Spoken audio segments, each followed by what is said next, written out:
vous tous ceux qui nous suivez de partout, mesdames et messieurs. Merci une fois de plus pour votre confiance renouvelée en votre émission, le panel qui est suivi de partout en dehors de nos frontières et ici en République démocratique du Congo depuis Kinshasa, la capitale aujourd'hui enflammée par l'actualité politique.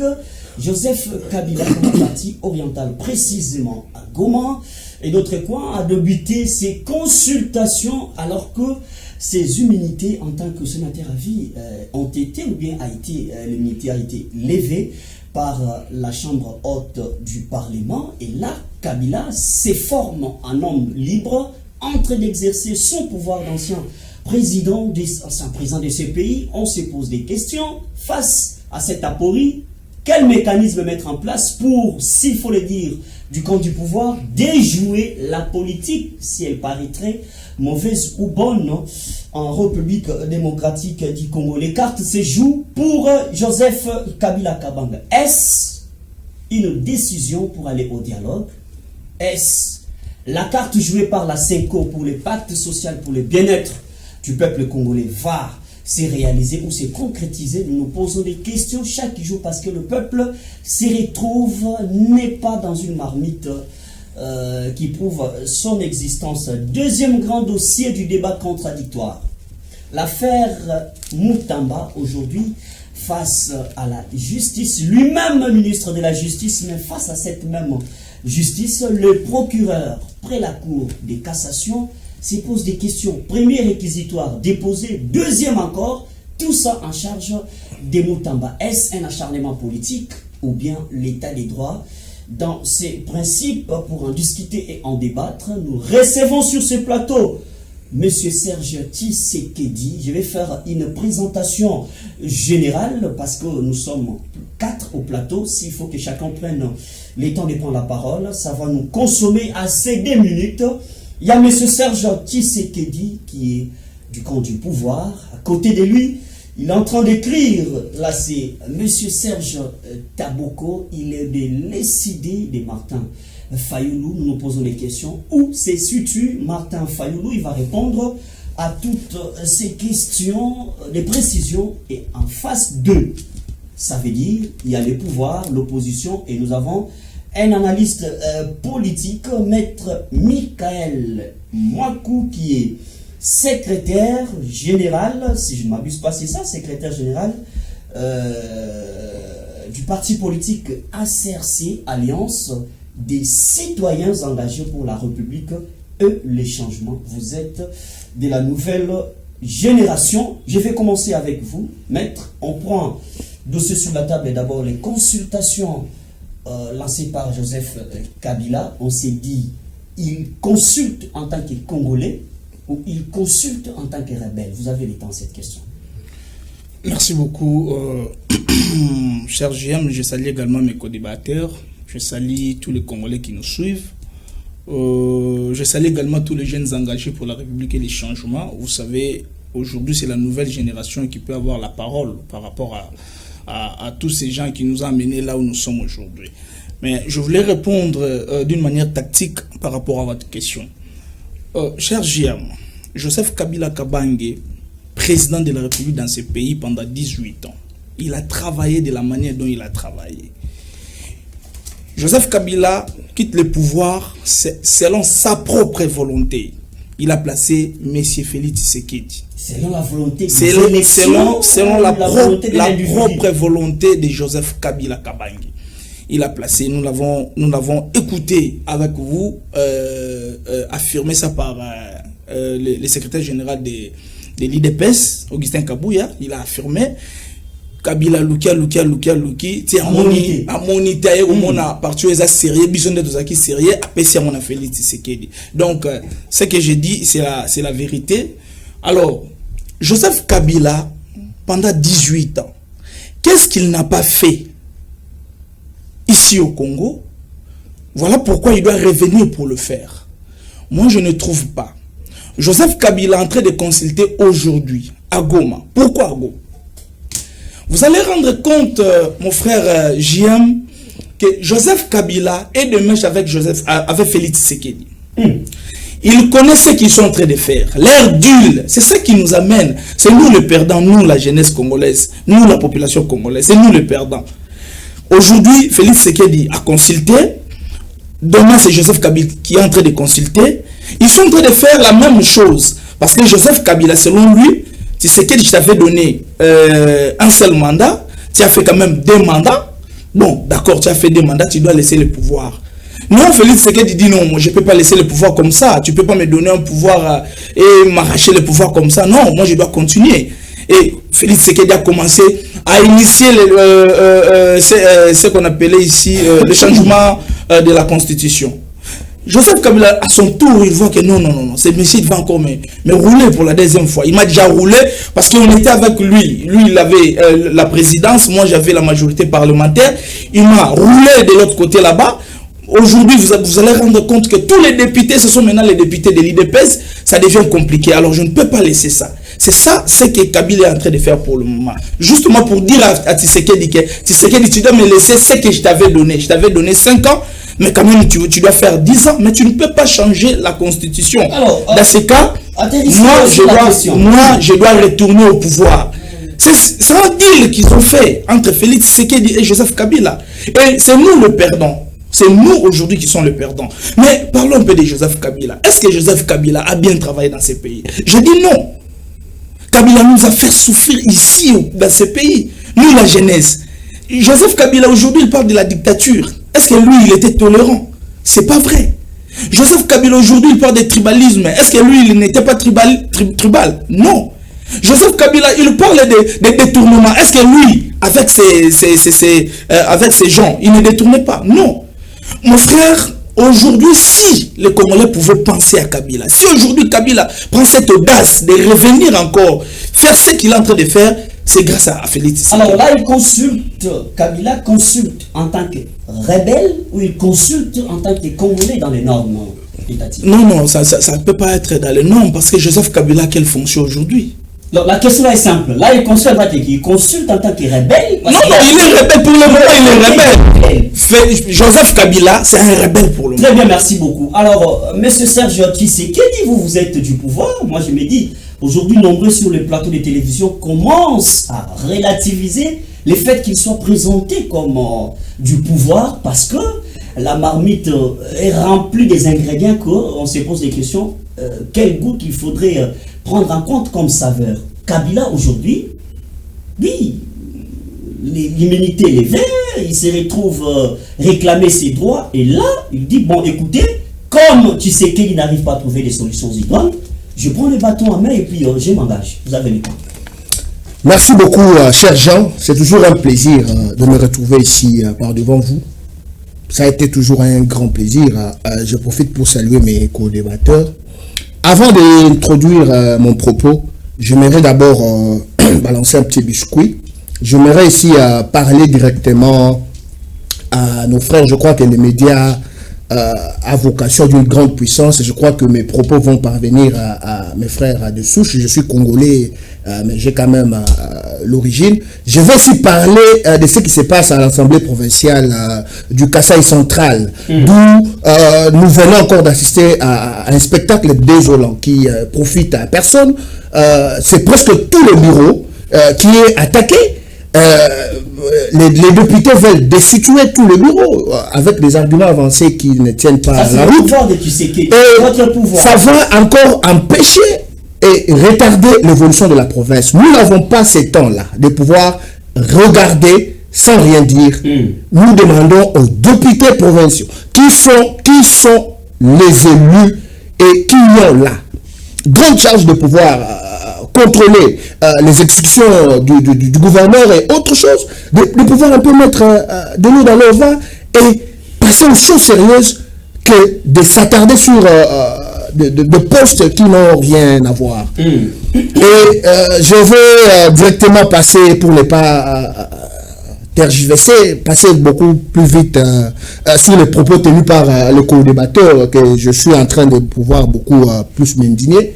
Dire ici, entendre un frère dire que le chef de l'État est en connivence avec Joseph Kabila, ce sont des propos que je ne peux pas tolérer sur ce plateau. Il a menti? Je vais le prouver ici. Je vais le prouver ici. Je vais dire ceci. Non, je vais le prouver ici. Le chef de l'État, Félix Antoine Tshisekedi Tshilombo, était la première personne à pouvoir décrire tout haut que Joseph Kabila est de mèche avec le M23. Et personne ne l'a cru.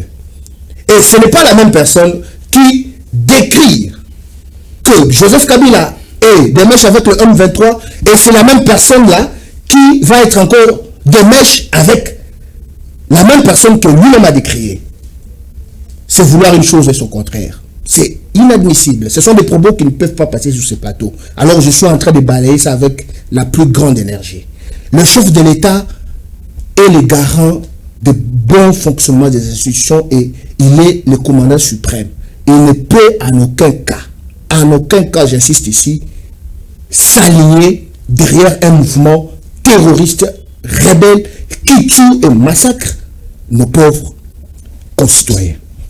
Et entendre encore le propos de la part de mon co-débatteur, citer ici que le chef de l'État va, ne serait-ce que se disputer sa part du gâteau avec l'ancien président, bon, j'aime pas utiliser ce terme, les sénateurs à vie, Joseph Kabila. Ce sont des propos que nous ne pouvons pas accepter sur ce plateau.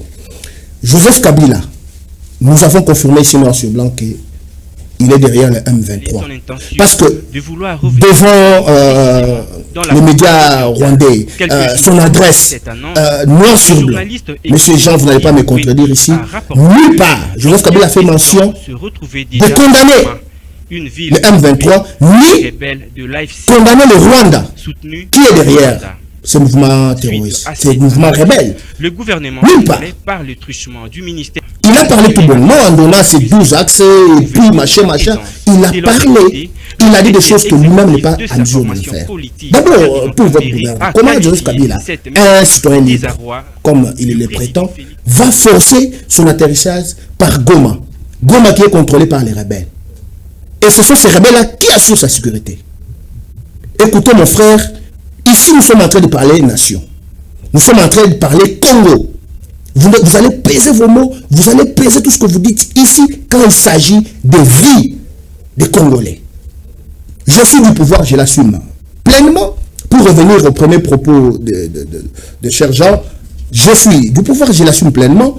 Je ne suis pas un caméléon, je ne peux pas cohabiter ou soit être le jour en même temps la nuit. Ça ne se fait pas, même la Bible demande à ce qu'on soit clair, on ne peut pas être tiède, soit on est chaud, soit on est froid. Et je suis en train de chuter pour dire ici que Joseph Kabila nous a montré ici noir sur blanc que c'est lui qui est derrière le M23. Il est en train de consulter. Il consulte en vue d'amener la peur qui vous échappe. Il n'a aucune paix qu'il va apporter parce qu'il a passé 18 ans sans rien foutre.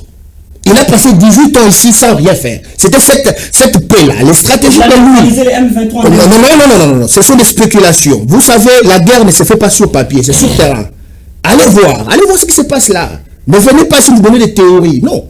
La guerre, c'est pas la théorie. Kabila consulte. Kabila est en train de consulter en tant que rebelle. Il est en train de consulter en tant que un intrus. Il est en train de consulter sans mandat, sans pouvoir. Et tout ce qu'il fera sera nul effet. Très bien, merci beaucoup. Alors, M. Serge Taboko, parce que tout le monde envisage une paix, et c'est une paix pas superficielle, mais une paix durable. Vous êtes du camp de Martin Fayoulou. Aujourd'hui, l'opposition cherche à se réunir, mais l'un des membres phares de l'opposition, si je peux le dire, Joseph Kabila, aujourd'hui, se retrouve à Goma aux côtés des rebelles. Pour vous, ces consultations, comment est-ce que vous pouvez caricaturer Joseph Kabila? Est-il vraiment congolais à 100% qui partage l'esprit du patriotisme ou bien il est rebelle? Merci beaucoup, cher compatriote Jean-Yema. Prenez votre micro. Jean-Yema pour l'invitation d'avoir une fois de plus, ça fait bail. Hein. Mais sinon, nous sommes très honorés de participer encore à ce beau plateau aujourd'hui avec les co-débatteurs. Je profite également par la même occasion pour le saluer. Mais en rapport avec votre question, bon, Moi, Serge Taboko, je ne travaille pas à l'état civil, je n'ai pas cette prétention de venir ici commencer à distribuer des nationalités aux gens. Ça, c'est la panade de l'UDPS. Depuis que nous fûmes encore enfants, c'est l'UDPS, lorsqu'ils étaient écartés à un moment donné, ils nous facilitaient ici pour avoir la nationalité de Mobutu, même l'âge de quart d'âge entre Maman, Cessé et Mobutu, c'était de 2 ans. Ils sont forts sur ces terrains-là. Lorsqu'ils ont leurs intérêts se présentent, ils sont prêts à tout. Après plusieurs années de silence, l'ancien président de la République démocratique du Congo, Joseph Kabila Kabange, a annoncé son retour sur la scène politique congolaise. Jusqu'aujourd'hui, notre pays, la République démocratique du Congo, je crois que c'est le seul pays au monde qui n'a pas c'est un pays qui n'a pas de carte d'identité. Bon, ce qui est vrai à l'époque sous le régime de Kabila, moi aussi j'étais embrouillé sous les incantations de l'UDPS qui nous disaient que c'était une stratégie mise en place par les Rwandais pour déstabiliser notre pays. À l'époque là, j'avais cru, mais aujourd'hui, je suis déçu. Pourquoi? Parce que 7 ans après, si c'était sous le régime de Kabila, j'étais d'accord que oui, c'était une stratégie mise en place pour nous infiltrer, alors on ne pouvait pas nous donner de carte d'identité. Mais 7 ans après au pouvoir, si vous venez encore avec de telles velléités, ça ne passe pas. Alors c'est toujours Kagame et Museveni qui nous empêche d'avoir des cartes d'identité. Donc c'est fait à dessein parce qu'il y a des calculs derrière cette histoire-là. Pourquoi ils ne veulent pas nous donner des cartes d'identité? D'abord, il faut faciliter l'infiltration au Congo. Deuxièmement, il y a la donne électorale, c'est-à-dire qu'il faut manipuler des fichiers électoraux. Alors pour manipuler le fichier, il ne faut pas avoir l'identité, il ne faut pas avoir un fichier fiable. Alors c'est comme ça, à tout moment, ils ne veulent pas que les Congolais puissent être recensés. Et pendant les élections, on vous balance là, non, on parle de l'identification, soit le recensement, on donne les cartes d'électeurs pour ceux qui ont l'âge de voter de 18 ans au-delà. Mais avec des cartes d'identité que vous avez, cartes d'électeurs que vous avez suivis ici en 2023, quand vous donne la carte aujourd'hui, 2 semaines après, la carte est effacée. Donc, c'est vraiment une politique bien organisée. Ce qui est vrai, Félix, c'est dans la continuité. C'est vrai que dans la continuité, ce terrain-là, il faut laisser Kabouya, peut-être mon ami de l'UDPS, je ne pense pas qu'il lui peut descendre aussi si ce terrain-là trop bas.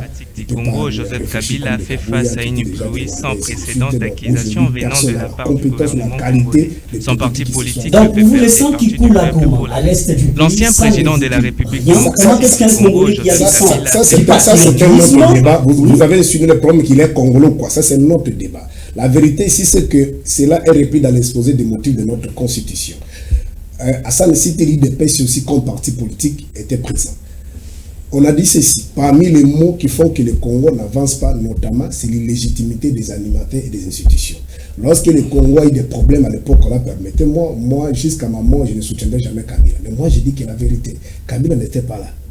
L'UDPS aujourd'hui est prêt, ou soit comme une organisation prête de négocier avec Kagame, qui tue depuis 1996, mais en 1996, Kabila n'était pas là. L'UDPS est prêt, soit le régime actuel est prêt de négocier avec Kagame, mais pas avec les prêtres.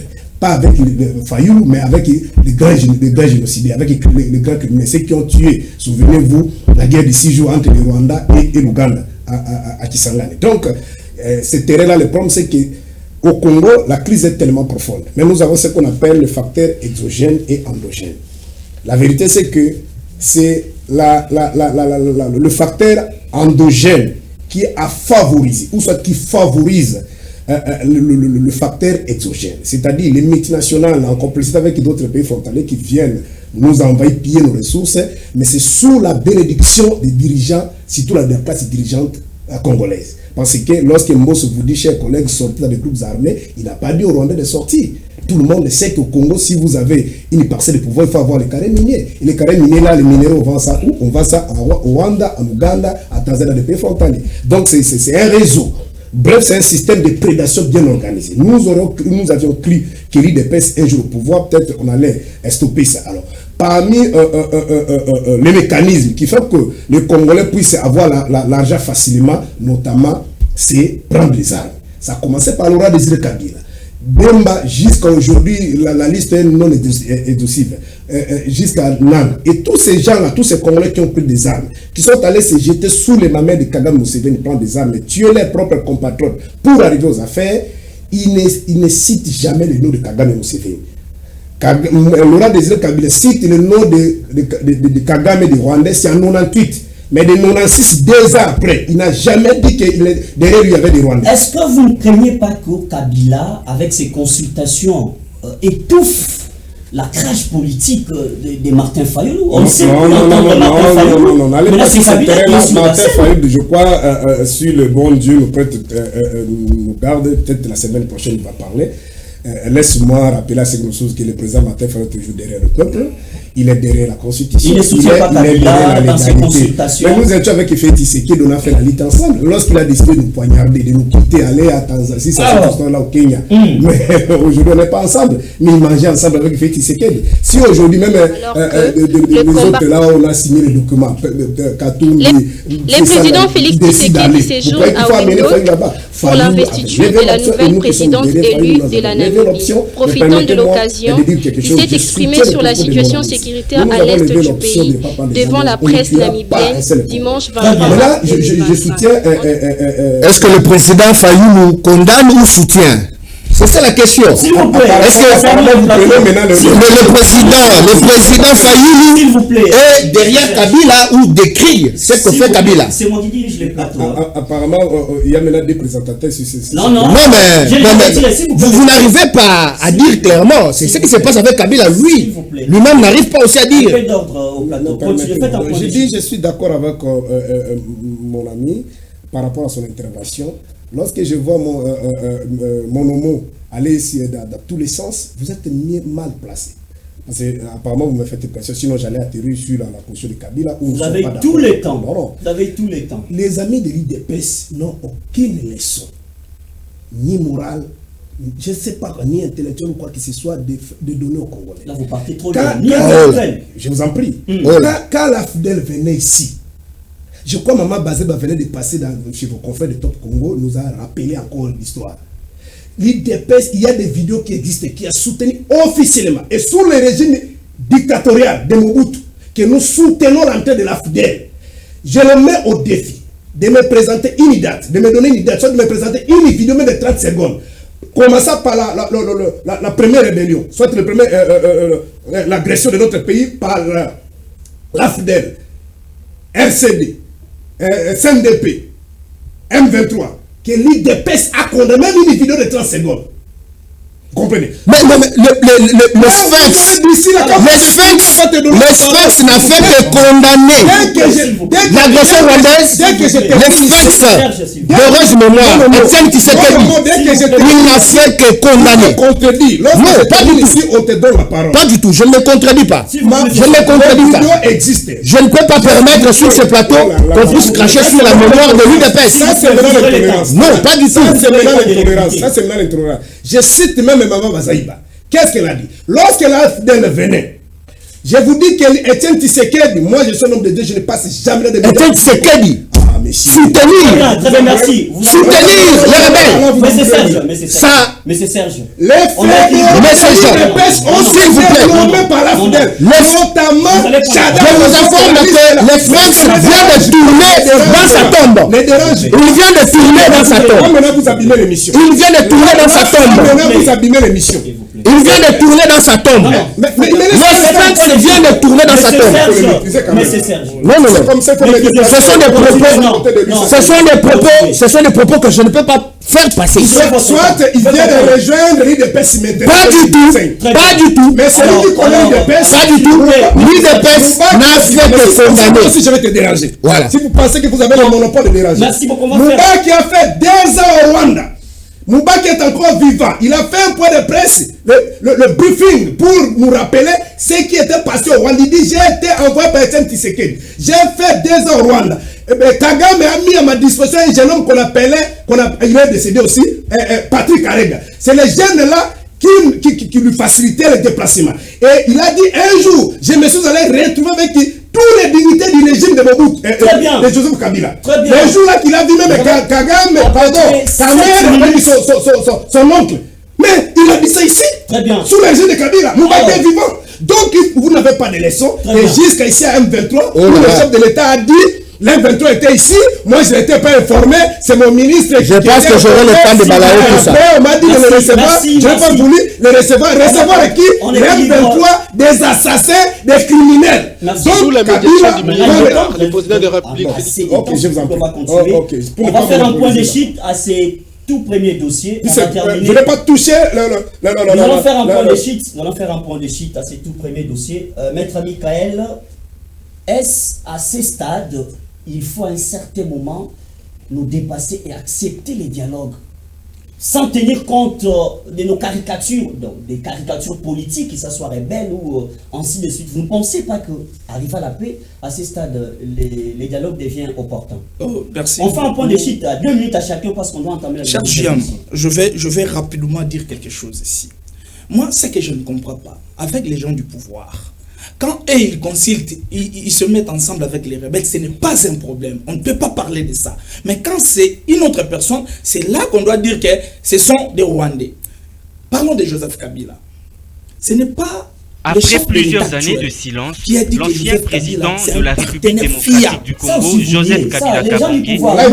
Si vous allez nier ça. Un partenaire fiable. Fiable, c'est le président de la République crédible. Arrangez votre vocabulaire. Dites sérieusement ce que le chef de l'État a dit. S'il vous plaît.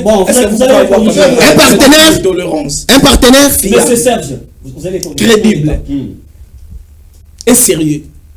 C'est lui qui a dit ça. Cher ami, j'ai une photo ici. Parce qu'à un certain moment, vous voulez nier les faits. Ça, c'est qui? Avec qui? On peut voir facilement. Voilà. C'est pendant l'alternance. Ça, c'est qui? C'est pendant l'alternance. S'il vous plaît. C'est pendant l'alternance. C'est pendant l'alternance. Il est où? Avec un RCD. Vous allez dire quoi avec cette photo? Là, il tuait des... Non, la photo. Vous pouvez... La photo. L'intelligence... Restons dans le débat. Restons dans le débat. La photo était plus où? Justement... Donnez-moi les informations. Est-ce que vous pouvez me laisser parler? Continuez. Soyez sûr de ce que vous avancez. Soyez sûr. Je suis très sûr de ça. On est devant la télé. Vous êtes devant la télé. Oui. Ce sont des photos qui circulent. Tout le monde a. Non, je vous laisse parler parce que j'aurai le temps de balayer. Cher ami, moi je pense que moi je suis un esprit. Oui. Les intimidations ne passent pas chez moi. Non, je vous intimide. Là je vous dis, ça passe pas. Continuez à faire l'essentiel, maître. Cher frère, aujourd'hui nous, de la nouvelle génération, nous avons dit Joseph Kabila a échoué pendant 18 ans. Félix Tshisekedi a fait la même chose. Il a échoué. Il a totalement, lamentablement échoué. C'est le temps maintenant que la nouvelle génération prenne des choses en main. Par quel mécanisme? Comment vous pensez y arriver? En 2028, nous aurons élection. Le peuple congolais sait qu'il doit y avoir le changement de la classe politique. Il sait. À la crise actuelle, pour vous pensez faire quoi? Que la crise... Par rapport à la crise, cher frère, nous avons toujours soutenu cette démarche de nos pères spirituels, Senko et SSC. Nous les soutenons toujours. Moi, je pense que aujourd'hui, nous n'avons pas besoin. Dire aujourd'hui que Joseph Kabila, c'est un étranger, c'est la honte pour la République. Un étranger qui vous dirige pendant 18 ans, c'est la honte. Parce qu'à un certain moment, je comprends que mes frères ici, ils ne prennent pas la grandeur de ce pays. C'est que Lumumba voyait. Ils ne voient pas ça. Ils sont en quelque sorte distraits. Ils sont distraits, ils sont dans des choses futiles. Voilà pourquoi ces pays se retrouvent aujourd'hui là où nous sommes aujourd'hui. Mais moi, je pense que si aujourd'hui, ça nécessite vraiment que ces pays soient en paix, on doit se mettre ensemble. Très bien. La cohésion, nous avons toujours parlé de ça. La cohésion dans ces pays, ça nécessite que... Le président de la République, il va rester le seul vedette. Il reste là. Mais acceptez quand même la cohésion entre nous tous. Très bien, merci beaucoup. Alors, monsieur Serge Tshisekedi, d'ailleurs, il y a eu des consultations avec les Burundais en vue d'un gouvernement de l'Union nationale qui devient une utopie jusque-là. Pas des signaux, ni des signes qui témoignent qu'on va aboutir bientôt là à un gouvernement de l'Union nationale en vue d'une paix.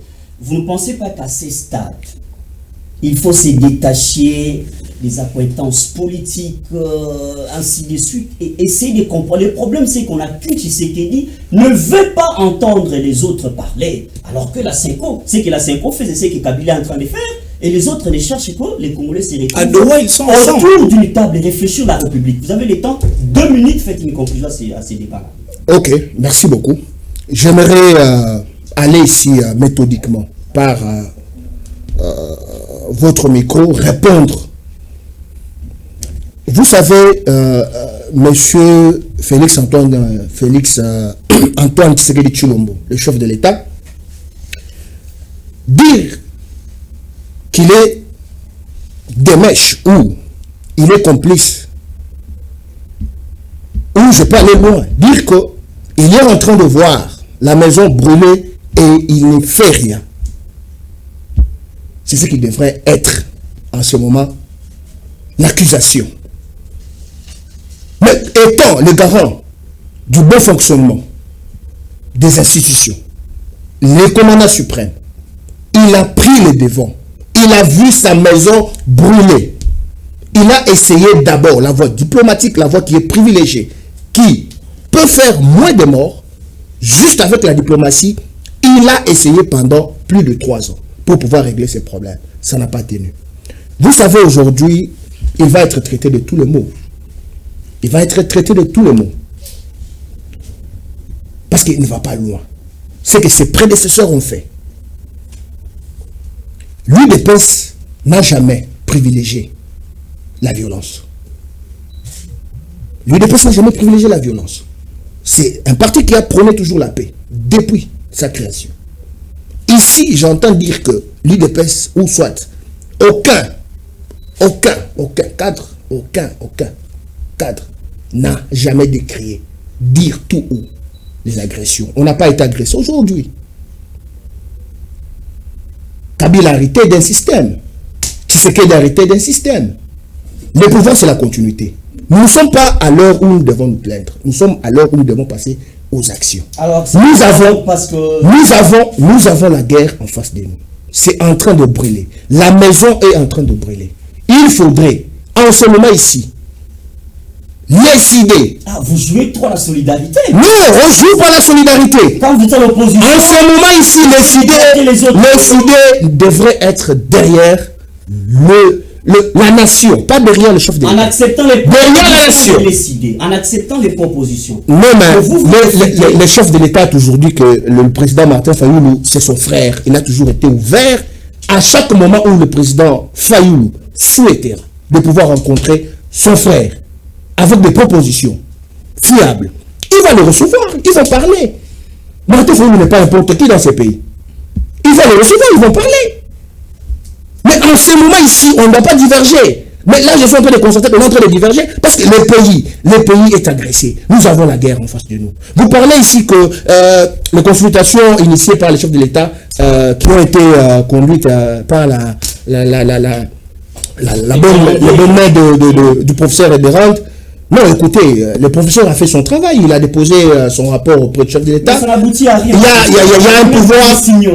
y a un pouvoir discrétionnaire qu'on doit reconnaître au chef de l'État. Il pourra décider au moment voulu. Et ce n'est pas, moi d'ailleurs, à mon humble avis, je ne pense pas que le moment est mieux choisi pour pouvoir faire des nominations. Hein? Le moment n'est pas choisi. Mais qu'on vous trompe pas que ce sont les postes qui seront distribués qui vont faire baisser les tensions. Qu'on ne vous trompe pas. On voit ce qui se passe quand chacun, on lui donne une partie du pouvoir. Vous voyez ce qu'ils en font. Alors, il n'y a pas un dialogue accepté et puis juste là, le chef de l'État a bloqué des portes pour... le chef de l'État... déposer un rapport. Non, sergent, nul ne peut se prévaloir de sa propre turpitude. On ne peut pas vouloir une chose et son contraire. Mais j'ai vu mon frère en face ici pour vouloir une chose et son contraire. Dire que non, voilà, le chef de l'État est allé voir les rebelles, mais c'est nous les garants. Il doit aller vers eux, les écouter. Qu'est-ce qui se passe? Qu'est-ce qui se passe? Très bien. Parce que face de moi, parce que quand on va privilégier les armes, ce sont nos frères congolais qui vont. C'est l'incohérence ou bien la cohérence? Dis-moi. Non, en face de moi. Non, moi j'ai balayé techniquement. Dis-moi. En face de moi comme ça. Je ne touche pas le fond. J'ai balayé techniquement vos propos. Je ne touche pas le fond. Merci. Je t'entends juste pas par la forme. On met terme à ces dossiers avec M. Serge Taboko. Martin Fayoulou va accepter que Félix Tshisekedi à un certain moment donné lui dise qu'il faut former une seule classe politique de l'opposition et ramener un rapport général et que Fayoulou ne se retrouve pas comme acteur majeur, qu'il soit parmi les éléments et que Kabila soit choisi comme le leader principal. Vous avez le temps. Bon, la difficulté ici avec la classe politique congolaise, c'est que les débats, on n'a pas un débat de fond. C'est-à-dire, ce qui divise d'abord les Congolais ici depuis 60 jusqu'à aujourd'hui, c'est le mode d'accession au pouvoir. Ça, c'est d'abord le nœud du problème. C'est-à-dire, on parvient pas à faire la différence entre la chose publique et la gestion de la chose privée. C'est-à-dire, il y a aussi un problème de culture politique. C'est depuis 60 jusqu'à aujourd'hui. Quand vous voyez Tshisekedi, de la manière dont il se comporte, même avec Kabila hier, c'est-à-dire le pouvoir est personnalisé. Il pense que c'est son tour bornaillé. Il n'a pas le droit de parler à n'importe qui. Il peut soit parler avec la personne que lui estime que cette personne est favorable à lui. Donc, ce qui bloque aujourd'hui, c'est parce que Félix veut conserver le pouvoir au-delà de 2028. Et il se rend compte que la démarche des pères spirituels, comme Kabila en 2016, à un moment donné, il a bloqué le père spirituel, il ne voulait pas, et à un moment donné, vers la fin, il va lâcher. Et lui, il pensait que les assises de la SEMCO, peut-être, allaient créer une opportunité, allaient créer un chemin pour lui de conserver le pouvoir, c'est-à-dire de donner lui des places de la primatie, et que Kabila allait rester pour au-delà de 2018. Et lorsqu'il se rend compte que les résolutions qui étaient sorties de ces assises-là ne facilitaient pas à Kabila, il a demandé aux siens de ne pas signer, c'est-à-dire de signer les conclusions. Il a dit de signer ça sous réserve. Et c'est ce qui se passe aujourd'hui dans les chefs de M. Tshisekedi. Il pense qu'avec la démarche de paix spirituelle, il risque de perdre le pouvoir. Parce qu'il a tenté d'abord de changer la constitution pour rester au pouvoir. À travers cette histoire de langue ici, il est en difficulté. Mais là, ils sont en train de vouloir, de projeter au-delà de 2028. C'est-à-dire, pour lui, pour faire Tshisekedi, il faut nous amener dans ce désordre ici. Jusqu'à peut-être vers la fin de 2028. Et il va organiser peut-être un schéma. Et il aura peut-être la facilité de débaucher les acteurs politiques pour avoir une transition et de projeter au-delà. C'est ça le tabou. C'est ce qui fait que le Congo n'avance pas. C'est ça la vérité. Mais venez ironiser ici que Félix, Fayoulou, c'est l'ami, son frère. Non, combien de fois? Ce qui se passe dans l'imaginaire de Félix Tshisekedi, c'est-à-dire lui veut que Fayoulou vienne prendre un poste, c'est-à-dire soit nommé son premier ministre et travaille avec lui et que lui reste président public. Oh, Fayoulou n'est pas là. Fayoulou, depuis 2019, il a parlé de réformes consensuelles. Pourquoi? Parce qu'il s'est rendu compte que les deals que Félix et Kabila ont signés pour brader la volonté du souverain primaire, un jour, ils seront bloqués. Ils seront bloqués. C'est-à-dire, il y avait que deux schémas. Le premier schéma, c'est-à-dire Félix soit considéré comme un président, un marionnette, et qu'en 2023, Kabila récupère le pouvoir. Là, Félix n'aurait pas dit avoir des problèmes avec Kabila.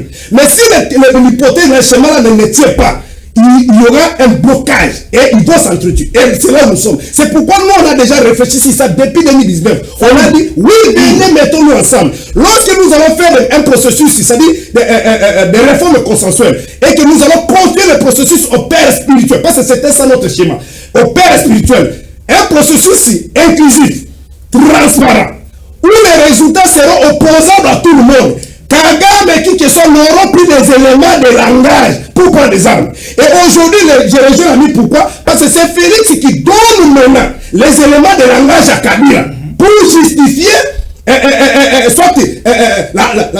bon, je peux... vous soutenez Kabila. Oh là là. S'il vous plaît, vous les coupez. Le peuple vous prend un témoin. Il a les fils. Le peuple vous prend un témoin. Vous soutenez Kabila. Chers compatriotes, soyez vraiment tolérants. Vous soutenez Kabila. De 96 jusqu'à aujourd'hui, il y a la même rhétorique. Tous ceux qui ont pris des armes utilisent la même rhétorique. Qu'est-ce qu'elle aura désiré dit Kabila en 96? Très bien, très bien. Je vous en prie. Faites un point de Qu'est-ce que Kabila aura dit jusqu'à Nanga aujourd'hui? Si nous avons pris les armes, parce qu'en face c'est la dictature, dans la voie pacifique, ça sera impossible de récupérer le pouvoir, il faut utiliser la violence. C'est la même rhétorique. Mais Kabila va utiliser, parce que Kabila a tenté de faire une opposition. Il se rend compte que l'opposition formée de Fayoulou, donc ils seront maîtrisés par les forces du progrès et la police. Maintenant, si vous disiez la violence, parce que lorsque nous discutons avec vous ici, quand Félix est en train de négocier avec Kagame, et quand Félix négocie avec l'M23, pourquoi pas s'ils ont pris des armes? Mais lorsque vous les citez le nom de Martin Ford, non, on a forcé le programme à vous maîtriser. Il peut accepter d'être. Donc, malheureusement, c'est le peuple. Non, Fayou pas mener Fayou dans des bêtises. Voilà. Dans un régime où on détourne l'argent, voilà. Fayou, c'est un patrimoine commun. Fayou, c'est quand même quelque chose qu'on doit protéger. Merci. Comment vous pouvez le mélanger comme ça là où il y a des oranges pourries? Merci, mais c'est nous, comme les pays nous appartiennent tous, nous souhaitons de rester ensemble, de créer ce qu'on appelle l'affinité, comme il a dit, la cohésion.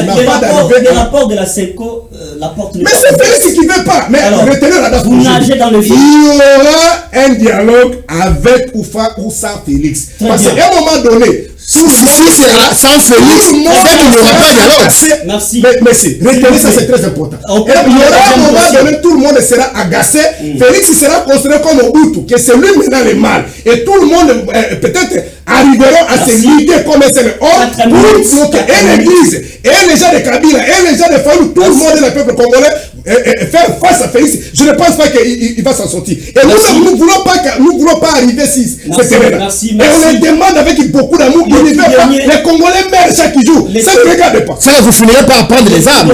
Les tout derniers dossiers, c'est que vous prenez la parole, vous faites un mot de shit, parce qu'on va conclure l'émission. La régie nous fait déjà signe. Les grands dossiers qui avaient assez de matière, c'est les tout premiers dossiers ici concernant la situation à l'est de la République démocratique du Congo.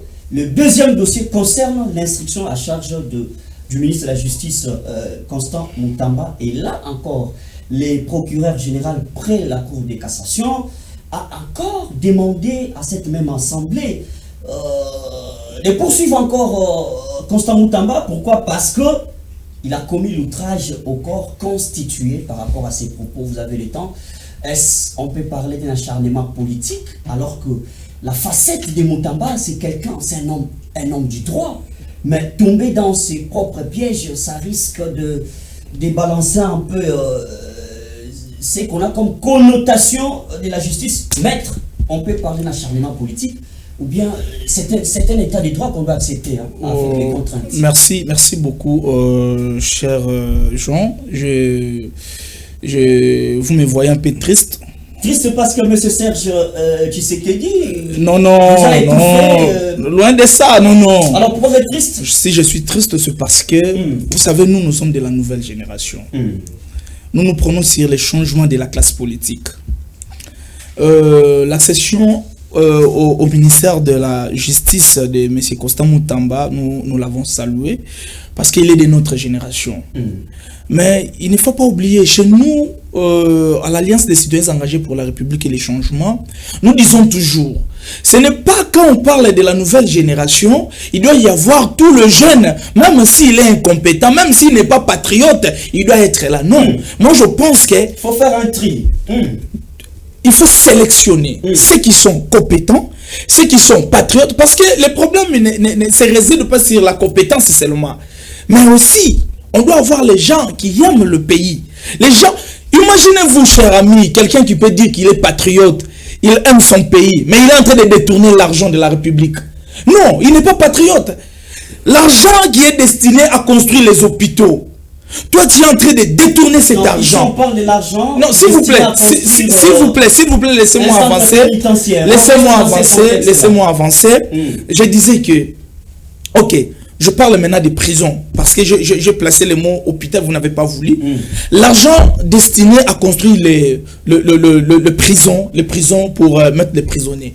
Aujourd'hui au Congo, d'ailleurs ici j'interpelle directement le ministre de l'Intérieur. Il y a des braquages chaque jour. Hier ou avant-hier, c'était à l'université de Kinshasa. Imaginez-vous là où il y a les étudiants. Ça devient très compliqué. C'est-à-dire quelqu'un qui détourne beaucoup d'argent comme ça, l'argent du peuple congolais, l'argent qu'on devait arrêter, juger et condamner ces gens-là devaient en principe être en prison et il n'y a pas de prison. Quand ils ne sont pas en prison, ces gens-là ils seront là en train de circuler, ils sont en train de tuer encore les Congolais. Mon cher, est-ce que ça se distingue entre celui qui est à Goma en train de tuer les Congolais et celui qui est en train de détourner l'argent ici? Bon, Mutamba n'a pas encore détourné. Nous attendons. En fait, ce n'est pas ce que j'ai dit. Ce n'est pas ce que j'ai dit. Ce n'est pas ce que j'ai dit. J'étais en train de l'illustrer justement. Mais je voulais dire par rapport à Mutamba. Constant Moutamba, ce qui se passe aujourd'hui, lui-même a cherché à créer tous ces conflits. Parce qu'il est dans le conflit avec tout le monde. Avec tout le monde, avec le ministre, avec la première ministre, avec la justice, avec les DG, avec tout le monde. En principe, Moutamba devait rester très serein. Il ne pouvait pas accepter ce genre de choses que nous assistons aujourd'hui. Vous voyez, voilà pourquoi je suis en train de dire ici que Moutamba, il était allé vite en besogne. Si aujourd'hui il y a une autre réquisitoire du ministère public devant l'Assemblée nationale, c'est parce que Moutamba, à un certain moment, il a tellement voulu le populisme. As-tu vu l'orgueil? C'est ça le grand problème chez lui. Mais Moutamba déjà, dès son entrée, il avait quand même la bonne volonté. Mais pour changer ce système, ça ne sera pas seulement au niveau de Moutamba, ça ne sera pas seulement au niveau du ministre. C'est-à-dire, je disais que à ce niveau, pour changer un système, ça nécessite d'abord avoir la primature, plutôt la présidence de la République, je voulais dire. Parce que ce n'est pas à un ministre de changer un système. Or, le système de détournement est déjà ancré dans ce régime Tshisekedi. Pour vous, voilà pourquoi moi je pense que Moutamba doit être devant la barre. C'est justifié. S'il sera acquitté, nous serons d'accord avec lui. Mais s'il sera condamné parce qu'il a détourné, parce que je ne crois pas que le ministère public peut mettre ses avis sans avoir quand même les éléments. Merci beaucoup. Alors, M. Serge Tshisekedi, en point de suite, c'est votre casting, non, Moutamba, c'est le casting de l'Union Sacrée. Ça fait la honte aujourd'hui qu'on parle des détours. C'est devenu comme une chanson habituelle et on a presque relativisé. Pour vous, Moutamba n'est pas en train de subir les bâtons dans les roues. Faites un point de suite. 1 minute sont terminées. Mais merci beaucoup. 1 minute, je ne saurais pas brosser. Non, je vais dire. Faites une synthèse à votre esprit. Je vais faire l'effort. Mais ici, vous savez, les questions de justice, c'est un domaine que j'aime pas aborder pêle-mêle. Vous savez, quand la politique, un homme sage a dit, quand la politique se mêle à la justice, c'est comme si vous invitez un clown à la tête d'une république. Donc il va automatiquement, ça va se transformer en cirque. Je pense que ceux-là qui nous suivent comprennent ce que je veux dire. Ici, je vais devoir brosser cette question ici avec beaucoup de maîtrise, avec beaucoup de réserve, j'allais dire. Parce que, vous savez, les domaines juridiques, c'est un domaine qu'il faudrait prendre très au sérieux.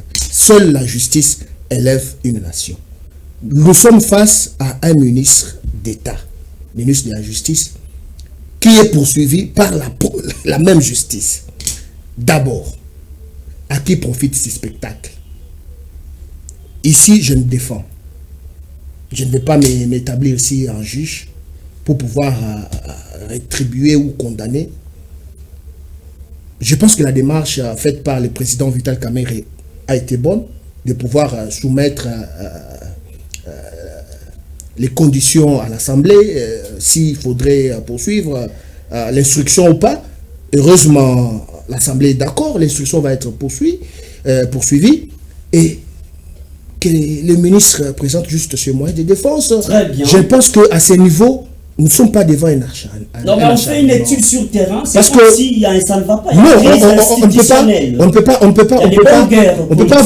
pas avoir deux poids deux mesures sur ce plan. Vous savez, les humilités de l'ancien président ont été élevées et il est aussi exposé de pouvoir peut-être répondre parce que les faits qui lui sont reprochés par la justice militaire sont très graves. Il doit devoir répondre lui aussi. Donc on ne doit pas empêcher cette même justice-là de pouvoir poursuivre une instruction. Très bien. On rappelle ici que nous sommes encore à la phase d'instruction. Très bien. Le ministre n'est pas condamné. Le ministre n'est pas condamné. Il va juste répondre à certaines questions. Très bien. Et si noir sur blanc, il n'y a rien, ça va bien se passer. J'ai écouté quelques insinuations ici. On a enlevé les immunités de M. Kabila. Moi, comme je veux dire, je répète encore, j'ai dit tantôt ici que jusqu'à maman, je ne soutiendrai jamais Kabila. Il fait partie de tout ce que nous sommes en train de vivre aujourd'hui. Mais on ne pouvait pas lever ces immunités comme ça. Là, le Sénat n'a aucune qualité d'enlever les immunités d'un ancien chef de l'État. Un autre débat. Là, ce sont les matières de droit. On ne va pas s'amuser là-dessus. On vous a plus écouté. Hein. La Constitution... Non, lui nous attaque directement. La Constitution dans son article 164 parle du chef de l'État et Premier ministre en exercice. Oui. Pour le cas des chefs de l'État, les anciens de l'État, il est couvert par les statuts, la loi portant statut des anciens chefs de l'État. Ça, c'est l'article, la loi... Il faut qu'il y ait congrès pour l'enlever. Oui, ça, c'est l'article 8. Alors, c'est pas comme ça, ce que vous avez fait là, c'est comme ça, je vous ai dit ici. Il a quel statut? S'il vous plaît. Je pose l'idée de mon ami, c'est vraiment un complot, soit de bacaniser notre pays, parce que Félix lui-même, avec le régime, savait que ils ne seront pas à la mesure d'arrêter M. Kabila. Maintenant, il faut les pousser, soit de récupérer la partie orientale. Nous restons ici et les choses passent comme ça. Puis on ne voit pas dans les chefs de fait comment il va récupérer cette partie qui est déjà partie avec toutes les conséquences pour dossier Moutamba. Mais par rapport au dossier Moutamba, bon, il est pris dans son propre piège. Il pensait être très malin. Ce qui est vrai, il y a l'article 17 de la Constitution, tout Congolais jouit de la présomption d'innocence, c'est lorsqu'il n'y a pas encore un prononcé par un juge compétent sur la matière. Donc, ce qui est vrai aussi, conformément à l'article 146 de la Constitution qui donne au pouvoir législatif la compétence de contrôler l'exécutif si les faits sont véreux. Il y a ce qu'on appelle la motion de défiance. C'est conforme. Malheureusement, pour nous, on ne considère pas ces députés, les députés nommés, des députés qui ont été créés par la machine à voter. Mais sur le plan forme, ils sont là, on regarde les spectacles. Mais par rapport à notre compatriote, il est pris dans son propre piège. Pourquoi? Parce que Moutamba, pour arriver là où il est là, il est venu sous la bannière, sous le nom de Kabila. C'est un kabiliste. Il a dit que c'est FCC Kabila qui l'a envoyé là-bas. Il voulait faire malin et voilà là. Et lorsqu'il est arrivé, comme l'ami a dit, il a voulu donner l'impression qu'il était saint. Lui, sa bête noire, c'était les pasteurs. Il a dit dans beaucoup d'émissions, et j'ai fait même un débat contractuel avec l'un de ses collaborateurs, je lui ai posé la question de me donner un exemple d'un pasteur congolais. Là, j'ai pris quand même la position, la place des pasteurs congolais. Voilà. Il a déjà détourné même $100 000 pour la donner pour l'intérêt public. Mais moi, j'ai la liste ici des politiques qui ont détourné des millions. Et j'ajoute dans cette liste même le nom de messieurs Moutamba aujourd'hui. Donc aujourd'hui, il est pris. Donc nous laissons la justice, mais je sais qu'il est sacrifié. Pourquoi? Parce que dans les détournements, on ne peut pas détourner l'argent du trésor public seul. C'est un réseau. Donc c'est pas lui-même l'agentier, c'est pas lui-même qui est parti à la banque prendre. Si l'argent est sorti, même si on n'a pas respecté la procédure, donc la chaîne est longue. Donc on a décidé de le sacrifier parce qu'il faisait un peu trop. Merci beaucoup. Merci. C'était M. Serge Tshisekedi du pouvoir, M. Serge Taboko de l'opposition, les idées de Martin Fayoulou, et en face, c'était Maître Michael de la CRC, la nouvelle génération. Il est secrétaire général de ces grands partis politiques. Mesdames et messieurs, merci de nous avoir suivis. Merci pour votre confiance. Continuez à consommer votre élément sur l'application mobile Blue OTT International en suivant l'ordre alphabétique. Retrouvez la FM et consommez aussi sur la plateforme YouTube JM Panel HD. Je vous retrouve très prochainement avec le même plaisir, tout en disant un grand merci à l'équipe technique de la FM pour l'accompagnement. On se retrouve à très bientôt.